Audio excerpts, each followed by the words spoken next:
মুরগি আর যেটা রোস্টেড। আপনারা সাধারণত ব্রয়লার দিয়ে রোস্ট করার চেষ্টা করবেন না, আপনারা খেয়ে স্বাদ পাবেন না। আপনার দেশির ভিতরে আর কি দেশি মুরগির তো কোনো কথা নাই, সোনালি মুরগি দিয়ে করলে সবচেয়ে ভালো হয় আর কি। আমরা মানুষ 4 জন 4 পিস করলাম আর কি। শুধু এটা ব্যাচেলার যারা তাদের জন্য সুবিধা। হ্যাঁ, আর এই হচ্ছে আমরা পোলাও রান্না করবো। পোলাওর জন্য আলাদাভাবে রসুন আর পেঁয়াজ করে রাখছি, তারপরে ভাজবো, ভাইয়া পোলাওর সাথে মিক্স করে দেবো। আর এখানে ওই সময় দেখা যায় আপনার পেঁয়াজ বাটা, এখানে শুধু পেঁয়াজ বাটা না, পেঁয়াজ ছেঁচা আর কি। পেঁয়াজ, রসুন, আদা তিনটা মিলেই আর কি ছেঁচে রাখছি। ব্যাচেলার তো এর জন্য বাটাবাটি করতে ঝামেলা, এই জন্য বাটাবাটি করে নিই। আমরা তেল দিলাম কড়াইতে, তেলটা একটু গরম হোক, তারপর আমরা ওই মশলাগুলো ভিতরে দেবো।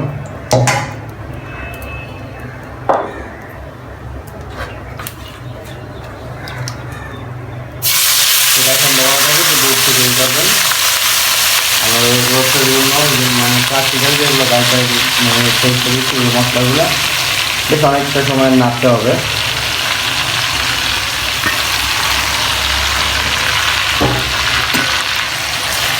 এটা আপনার নাড়ায় অনেক সময় জাল দিতে হবে। জাল দেওয়ার পর আপনার আবার একটু আপনি যদি একটু দুধ দেন এখানে আর একটু স্বাদ বাড়বে।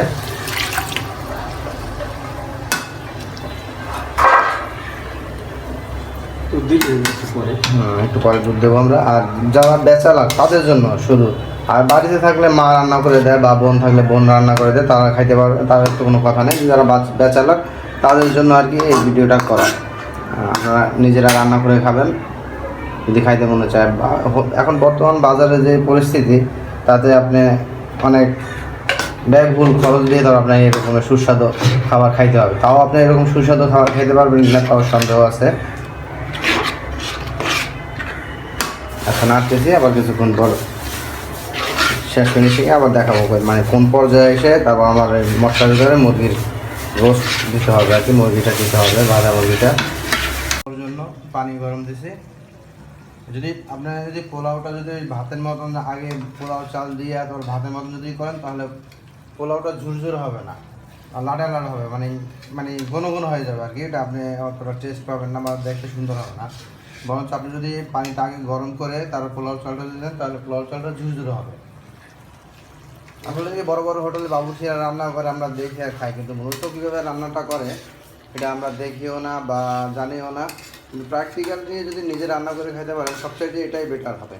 আর দেখেন এখানে মশলার কালারটা আস্তে আস্তে চেঞ্জ হয়ে যাচ্ছে, আর একটা গ্রাম সুন্দর একটা গ্রাম বেরোচ্ছে। আর এদিকে আমরা এই পোলাওর জন্য চিকন চিকন করে গাজর দেওয়ার জন্য গাজর দেবো পোলাওর সাথে স্বাদটা একটু বাড়ানোর জন্য। আপনারা যারা ব্যাচেলার তাদের জন্য এই ভিডিওটা করা। আপনারা যখন কিছু হলেও কষ্ট হলেও নিজেরা রান্না করে খাবেন আর কি। আর যদি আপনার টাকা পয়সা থাকে তাহলে তো হোটেলে গিয়ে খেলেন, এই অবস্থা। আর কেউ যদি দাওয়াত দেয় তাহলে দাওয়াতে গিয়ে খাবেন, নিজেরা রান্না করে খাবেন না, নিজেরা রান্না করে খাওয়ার চেষ্টা করবেন। এই কাপের 4 কাপ পরিমাণ চাল দিতে হবে, পোলাও চাল। আপনি যতটুকু হোক এইভাবে আইডিয়া করে আর কি। আপনার যদি এরকমের কাপ থাকে বা গ্লাস থাকে, মগ থাকে, এক একজন এক এক রকমেরভাবে মাপ দেয়, ওইভাবে মাপ দিয়ে আপনি আইডিয়া করে তারপর নিয়ে নেবেন আর কি। পোলাও চালটা এখন ভালোভাবে ধুতে হবে, ভালো ধোয়ার পর তারপর বাকিটা গরম পানির ভিতরে দিয়ে করতে হবে। এক সময় নাড়ানোর পর কালারটা চেঞ্জ হয়ে যায়। চেঞ্জ হওয়ার পর এখন আমরা রোস্টের মশলা দিয়ে দিলাম। রোস্টের মশলা দিয়ে আবার কিছু সময় নাড়তে হবে। তারপর আবার একটু পানি দিয়ে আবার কিছু সময় থাকবে, তারপর আমরা মুরগিটা ভিতরে দিয়ে দেবো। রোস্টের মশলা পুরোটাই দিয়ে দেবেন। আপনার এখানে আমাদের এখানে 65 টাকা যে রোস্টের মশলা, এখানে কতটুকু দাম অতটুকু সব খেয়াল নাই। তো ওইটার সম্পূর্ণ প্যাকেটই আপনি দিয়ে দেবেন ভিতরে। এখানে একটু গরম পানি দিয়ে দিলাম, তাড়াতাড়ি হবে। হওয়ার পর আপনার সাথে সাথে মুরগির লেগ পিসগুলো আর বডির যে পিসগুলো যেটা করেন আর কি, রোস্টের পিস কাটা আর কি, ওগুলা আপনার সাথে চুলায় দিয়ে দেবেন। রান্না মানে মিলে মশলাগুলো মিক্স করে দেবেন, নিজের সাথে মানে জড়াই দেবেন। পরে কিছুক্ষণ পর এখানে আবার দুধ আছে, এই দুধ দেবেন। দুধ দিলে মানে এটা স্বাদটা আর টেস্ট হবে।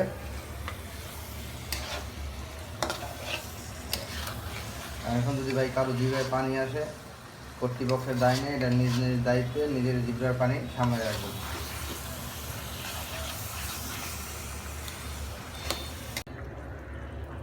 আমরা প্রায় হাফ লিটারের দুধ দিচ্ছি এটার ভিতরে, দেওয়ার পরে এখন মানে দিয়ে ঢাইকা রাখছি সরা দিয়ে। এটা কিছু সময় সেদ্ধ হলে পর আর একটু টানলে পর ওকে ইনশাল্লাহ হয়ে যাবে। আর এদিকে এখন ওই পোলাওর জন্য আমরা এই করছি, কড়াই দিছি, কড়াইতে ভিতরে তেল দিয়ে রাখছি আর কি। আর এই পোলাওর চালটা ধুয়ে রাখছি, পোলাও চাল, গাজর এগুলো এখানে রাখছি, পজিশন করে রাখছি। পরে তেলটা গরম হলে পর তেলের ভিতরে আমরা দিয়ে দেবো। এই তেলটা গরম হওয়ার পর আমরা এখানে মরিচ, তারপর মরিচ সামনে কিছু মরিচ আছে আর কি, এটা দিয়ে একটা ছিল আর কি, মরিচ, পেঁয়াজ আর রসুন এখন মানে এটা ভাজতেছি আর কি। এলাচ মানে একটা একটা আইটেম দিচ্ছি আর বলতেছি নাম।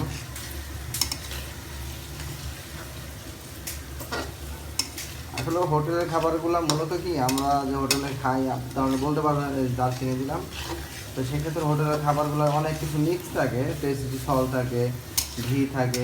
হয়তো এটা বাসা ব্যাচেলার নিজেরা রান্না করতে এত কিছু ম্যানেজ করতে পারি নাই, বা ঘি তারপর টেস্টি সল ওইভাবে খাওয়ার থেকে আমি মনে করি যে আমরা যেভাবে রান্না করছি বা করতেছি এটাই পারফেক্ট।